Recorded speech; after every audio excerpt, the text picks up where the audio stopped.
We've been going through an interesting journey here at Avondale this is the 7th week, where we are going through very small sections in the book of Revelation, headed towards this day, Easter Sunday.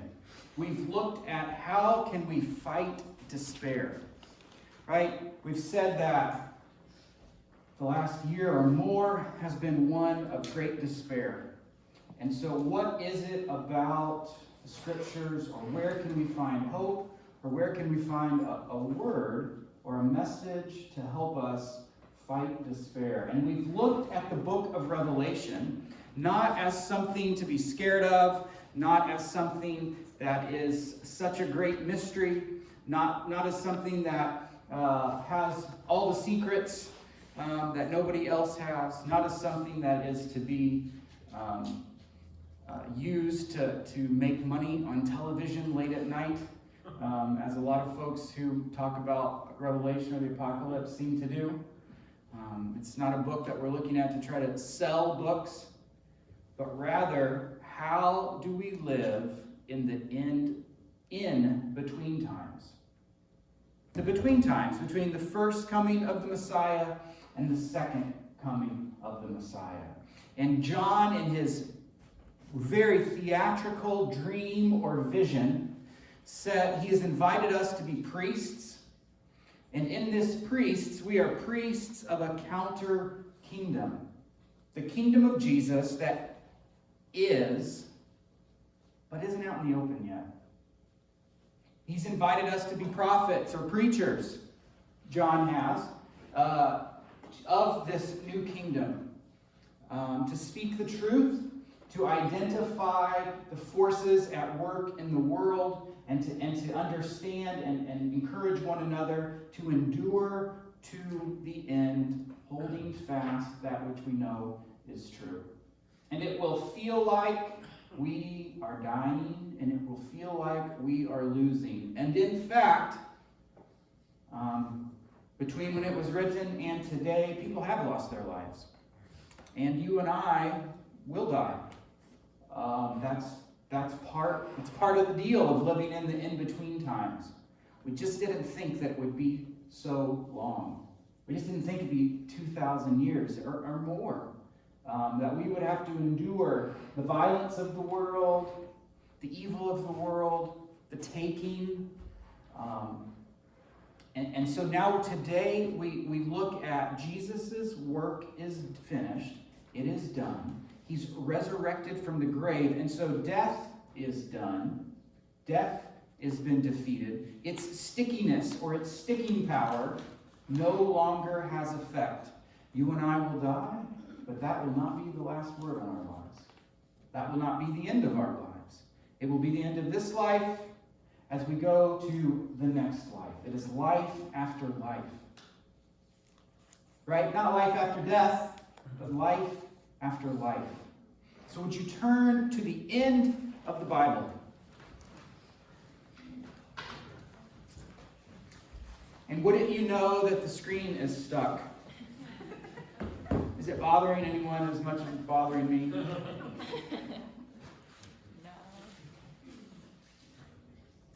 Should I do the thing where I unplug it and pretend like I'm fixing it? We have another screen. Okay, you can all just We turn can it just look into at that here.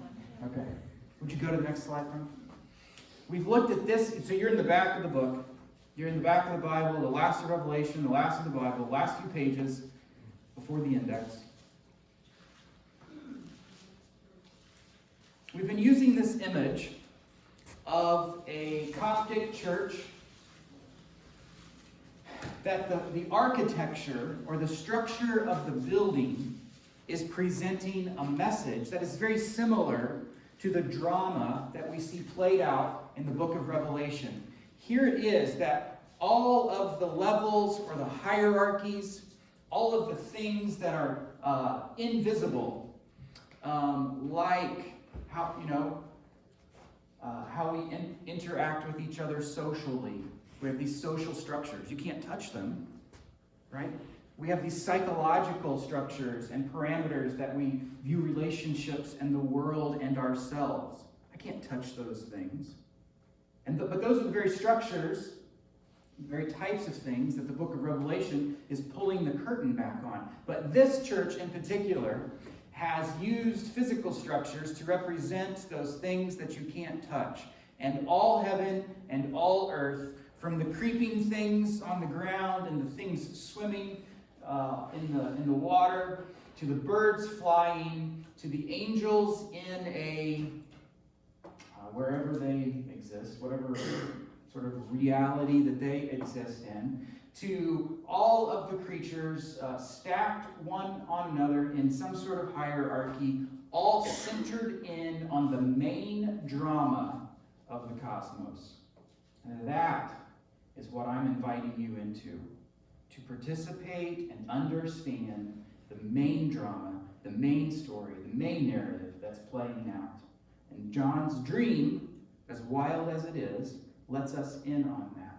And the main drama is right down there, focused in the center of all of the swirling, all of the images, all of the things created. Jesus' death on the cross, which changes and fixes the world in, 1,000 ways. In a way, in many mysteries. And his resurrection, which undoes death, not only for himself, but as the little glimpse in the little glint in our eye, the little tug in our heart, that we are made for bigger things, and we have hopes and joys that are larger than the broken world. The broken world gives us a really good glimpse into hope and joy, but it can't satisfy. And here, in the in-between times, now we are children of God. It is not yet known what we will be, but we will be like him when we see him. We will know just as we have been fully known. That's what John says. Living in those in-between times. Okay, so now you're at the end of the Bible, and the last two chapters are 21 and 22. Now, if you have read along in the book of Revelation, you probably have lots of questions and lots of thoughts, and it's really a book that you can spend a lot of time in because it uses so many images that you're really going to have to dig through the first century world and then the world, the ancient world that the Old Testament was written in order to understand a lot of those contexts, a lot of those images, a lot of what that means. And I hope that we have been able to look at this and say, okay, these numbers are just symbolic. They don't really have special powers. I hope that you can look at that and say, okay, I realize that I have a choice to become a part of this human-demon hybrid, the beast, which wreaks havoc on the earth, or I have a choice to be like a mother or be like a child and flee to the wilderness where God can feed me and you straight from his hand, and the broken rocks even produce water so that we can stay alive. And we do not have to lift a finger of work in order to be sustained. We are sustained by God himself in the wilderness.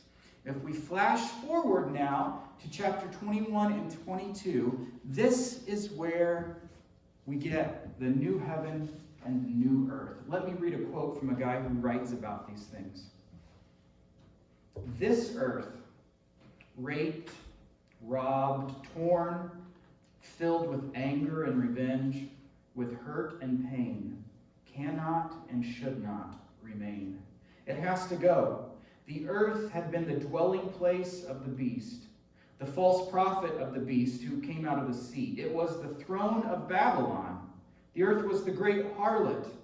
So this earth should be no more. We want the things that God has created, but we don't want these broken things to remain forever. And so Jesus, in his second coming, with his new body that he has, will restore all the systems. And when we at Avondale talk about all the systems of the world, we mean all of them. We mean the things you can see and the things you can't see. We mean sidewalks and roads and jobs and roofs that don't leak, as well as our hearts being healed, our relationships producing good fruit, our souls being saved, our way to heaven. Both the spiritual and the physical are combined. When we talk about Jesus' new body, his resurrected body, we literally mean a new body. We really mean a new body. And when we talk about a new heaven and a new earth, we really mean that God will reshape the cosmos in ways that there will be no more hurt, anger, pain, suffering, tear, anything, all done. And it's interesting that John begins his description of the new heaven and the new earth by telling us what is not there. Okay, so look in chapter 21, verses 3, 4, and 5. We're going to jump right in there, and then we'll skip around. 3, 4, and 5. And I heard a loud voice from the throne saying, "Now the dwelling of God is with men, and he will live with them. They will be his people, and God himself will be with them and be their God. He will wipe every tear from their eyes. There will be no more death or mourning or crying or pain, for the old order of things has passed away." He who was seated on the throne said, "I am making everything new." Then he said, "Write this down, for these words are trustworthy and true." A little bit later, we're going to see that in this new heaven, Brian, would you do the new slide? In this new heaven and new earth, a city, a completely, perfectly squared city, comes down out of heaven. And since we don't know exactly what to call that, well, the old city that was supposed to be the strength and peace of the world was Jerusalem. And that didn't really work out too well. That didn't turn out well. It's never turned out well. And so what we wanted Jerusalem to be, or the family of God that we wanted to be a part of, which we are, but you know, it's difficult. It's difficult to be family. Well, and so instead of Jerusalem, instead of the earth, instead of the heavens that we have, it's New Jerusalem. It's the new earth. It's the new heavens. The old order has passed away. We are hurtling toward a new order. And here is how that new order is described. The city comes down. Think about it. The images of the new heaven and the new earth are not pasture land. They're not fields. They're not pristine mountains, although I'm sure those things are in the new heaven and the new earth. They're so beautiful, aren't they? But at the centerpiece is a perfect city where people live together. The centerpiece of the new heaven and new earth is urban. It's a city where people live and raise families and are together and share things and have commerce and have domestic economy and just live and move and have our being. But the foundations of that city are riches of this world. The foundations of that city are jewels and gold. And instead of iron, the gates are made out of pearls. You know? Like the stuff that we're dealing with becomes the asphalt and the concrete and the building materials of the new heaven and the new earth. Those things that were we might as well say that the gates are made out of $100 bills. Do we use bigger bills? Does anybody have any? No. It's 100, right? I think, when you went to the Mint when you were in junior high, wasn't there a $1,000 bill on the wall? Don't quote me on that. You better check that yourself. But whatever the biggest bill is, That's what the gates are made out of. Do you get this image? I can't tell you what the new heaven and new earth is like because I don't have any reference for it. All I've got are reference points for this life. But I can say it's like the most precious things here are the building materials, is the dirt and soil and the gravel for that new heaven and that new earth. And there is no temple.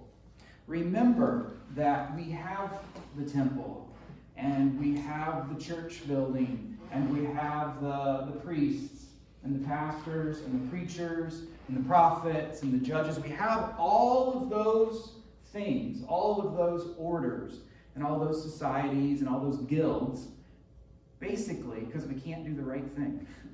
We have the temple because we can't always choose to do the right thing. We have church because we would be scattered out on our own, doing all kinds of, like our worship here is strange enough, right? But if we were apart, we'd be doing all kinds of crazy stuff in the basement of our houses we would make up our own worship. So we bind ourselves together here so that we do it as a group or as a family. But in this new heaven and the new earth, there is no more temple. There's nothing needed to mediate for God. There's no intermediary. And I know that the scripture says, especially because of Jesus, that there is no distance between us and God. But we're still living in the in-between times, in the now and not yet. And so we really are headed towards a time where we don't need anybody to teach us. We don't need anyone to help us understand God. We don't need anybody to speak life or love into our lives for the first time, because God himself has gotten rid of all things that are intermediate between us. And he is just there. And so there is no temple, and he is at the middle. There is no church in the new heaven and the new earth. It's a temporary organization that we're a part of. There will just be God and us, people, celebrating and creating in this new world. This is an old black and white image, and you can't tell from the black and white, but if you look above that centerpiece, there's a rainbow, an arch that goes over the top. And so at that center throne, there is water that is pouring out of the throne. And I'm going to read a passage in chapter 21 that begins with verse 22. 22. Chapter 21, verse 22. I did not see a temple in the city, because the Lord God Almighty and the Lamb are its temple. The city does not need the sun or the moon to shine on it, for the glory of God gives it light, and the Lamb is its lamp. So we've got no temple, and we've got no sun. God himself, God and the Lamb that we've been talking about in these images of Revelation, Jesus, they are the light. Verse 4. The nations will walk by its light, and the kings of the earth will bring their splendor into it. On no day will its gates ever be shut, for there will be no night there. The glory and honor of the nations will be brought into it. Pause there just for a minute. So there's no temple, there's no sun, and there are no locks. There's no need for any locks on the door. God is not mediated by anything or anyone. He is just there. And all of these dragons and beasts and structures and systems of oppression, all the things that we have created and all the things that have just broken on their own because we don't do so well in the world all the time, they're all fixed. Verse 27, nothing impure will ever enter it. nor will anyone who does what is shameful or deceitful, but only those whose names are written in the Lamb's book of life. And if you're still recovering from a reading of the book of Revelation, of being afraid or being fearful of who's in and who's out and what's guilt and what's shame, let me assure you, when the Bible talks about anyone who does what is shameful or deceitful will not be there, it's because they don't want to be. It's because they don't want to be. The gates are what? Huh? Always open. And isn't that just like our table? Our communion table is open all the time. It's open to people who have cussed you out. It's open to people who have stolen from you. It's open to people with whom you're having a conflict. It's open even if communion is open even if you don't exactly know who you are, where you are, what you're doing, what religion is or spirituality or anything. It's open for your participation, just like the gates of the city are always open. It is the ever generous, ever extended hand of hospitality of the Creator God. Keep going in chapter 22. Then the angel showed me the river of the water of life, as clear as crystal, flowing from the throne of God and of the Lamb, down the middle of the great street of the city. On each side of the river stood the tree of life, bearing 12 crops of fruit, yielding its fruit every month. And the leaves of the tree are for the healing of the nations. No longer will there be any curse. The throne of God and of the Lamb will be in the city, and his servants will serve him. Pause there for just a moment. This thing about the tree, we were separated. If you've read the Bible, you know that at the beginning, Adam and Eve were exiled from the garden. They were moved out and separated by penalty of death from eating the tree of life. And now look what shows up in the end. Look what shows up at the end. Oh, it's the tree of life again. And the things that fall from the tree of life there, these leaves will be for the healing of our hate. These leaves will create a balm for the restoration of everything that was broken between people.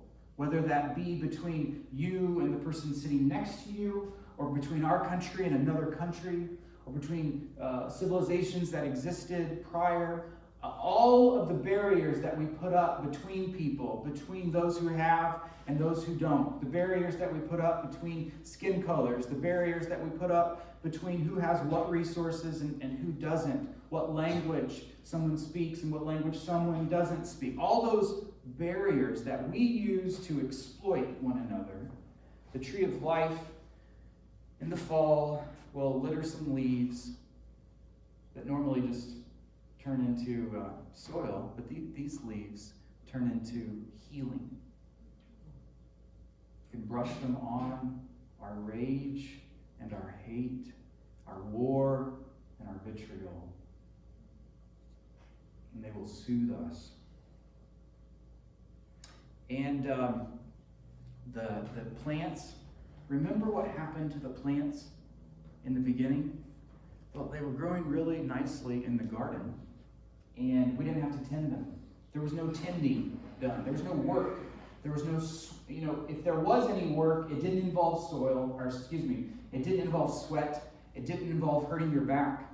It didn't involve tearing something in your knee. What is that? Meniscus? Anybody had a knee surgery before? Yeah. Yeah, meniscus, thank you. It doesn't involve, like, our work today, whether we love our jobs or hate our jobs, there's still difficulty to them. And ultimately, there's a real connection between our labor and our eating. But here, look what happens in the new heaven and the new earth. There's eating, but there's no labor. There's no labor that it takes to eat. The perfect world just has plants that don't turn into weeds.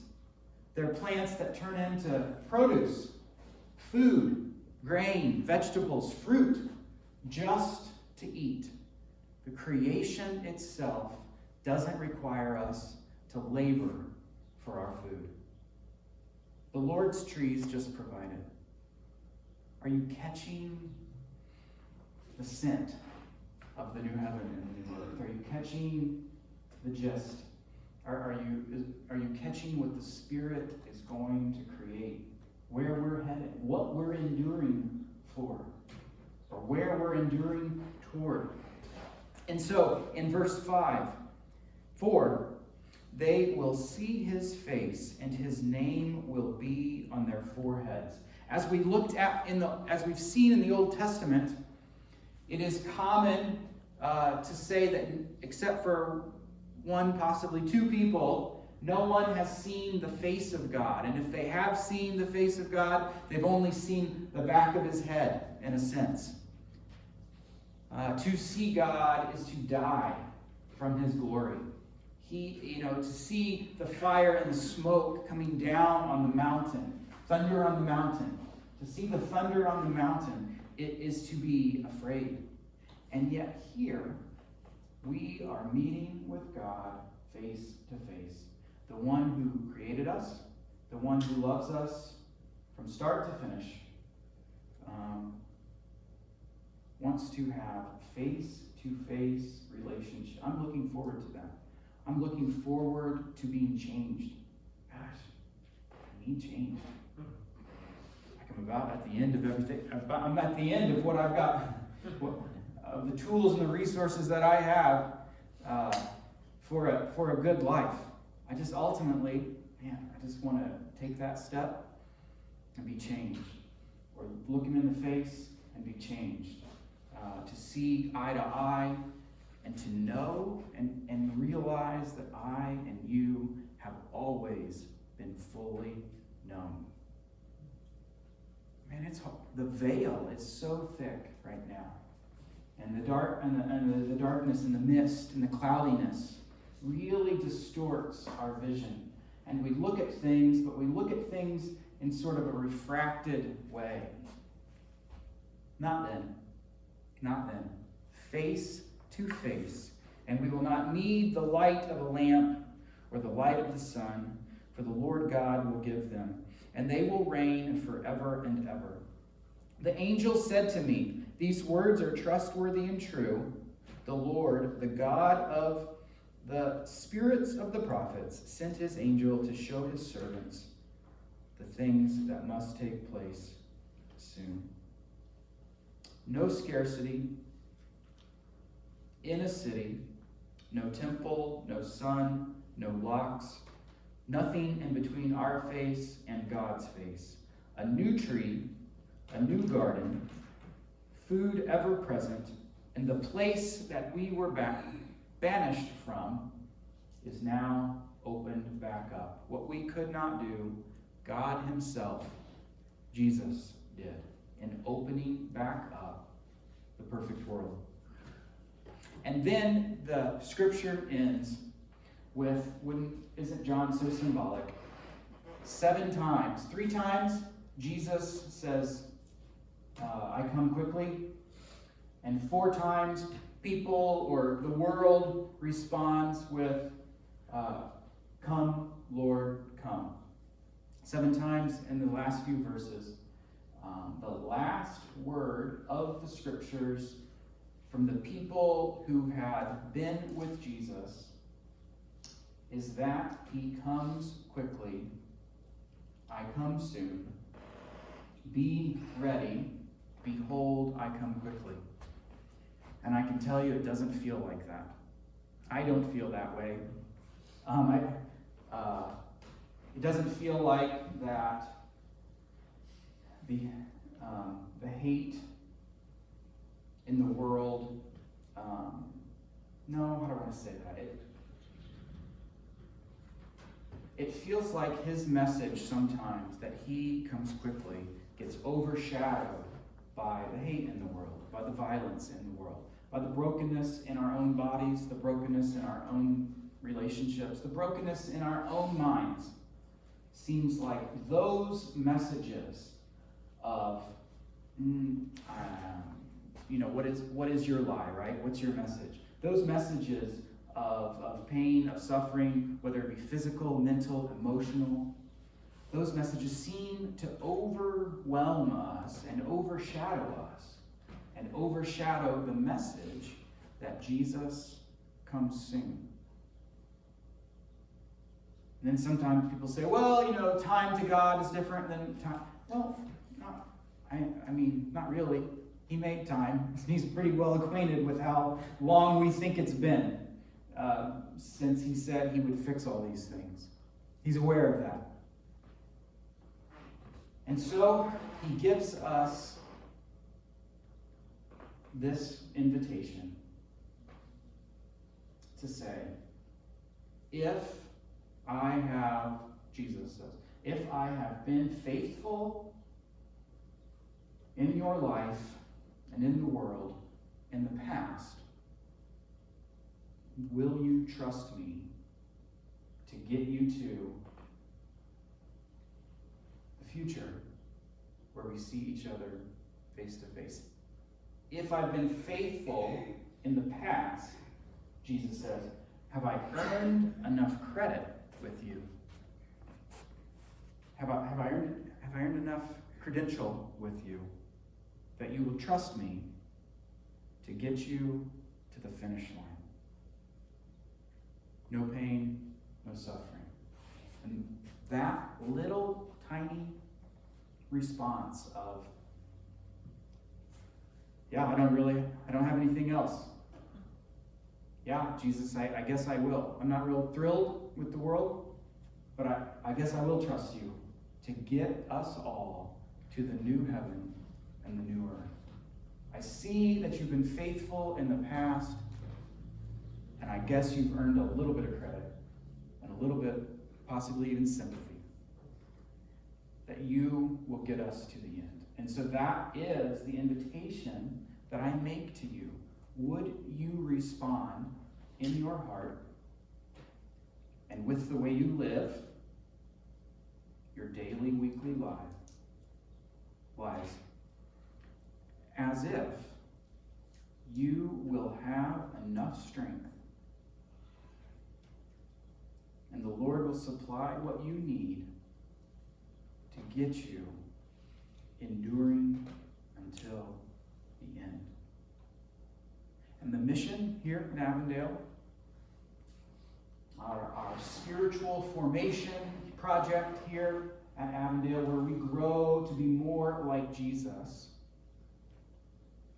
is, like we said at the beginning, the gospel is spiritual and physical. The gospel is not totally spiritual, and it's not totally physical.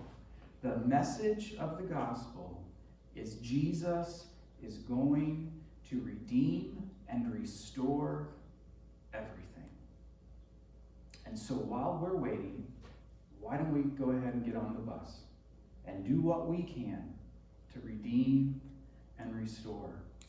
Redeem and restore families, redeem and restore buildings, redeem and restore education, redeem and restore healthcare, redeem and restore all of the goods of life that the Lord will take care of himself in the new heaven and the new earth. And all the barriers that humans put up between each other, the gospel says, no, in this in-between time, to endure to the end, our response is to work to break down these barriers and bring these good things, these little hints of good things, to the people around us. What is it, Roy? I have a comment or something. I might be way off here, but you're talking about the new world and all this. And in my picture, in my mind, I'm seeing as God saying, okay, I've taught you all these rules. it's kind of like a parent sending their kids away from college. Okay. I taught you all these rules, I told you all this, you believed in me. Now, you go out on your own and teach the word. Uh-huh.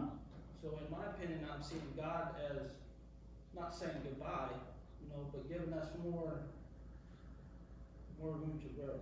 Yeah. Because he's like saying, okay, I gave you all these rules. You listened to me. You followed me. You trusted me. You believed in me. Prove it. Go out, show the people how we are. Uh-huh. Yes. So Yeah. he's like saying goodbye, but not goodbye. Right. He's saying bye in the sense that he's done what he's supposed to. Right. You go do what you're supposed to. Right. I'll watch over you. I'll be there. I'll give you the stuff you need. Yep.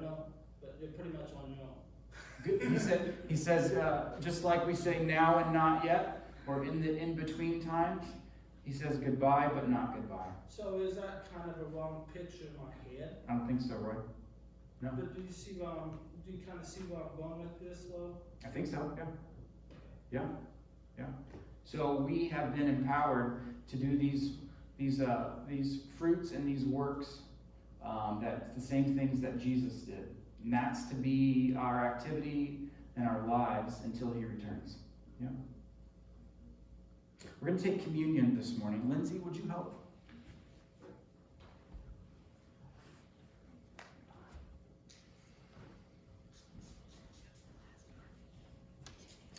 Lindsay's cleaning her hands.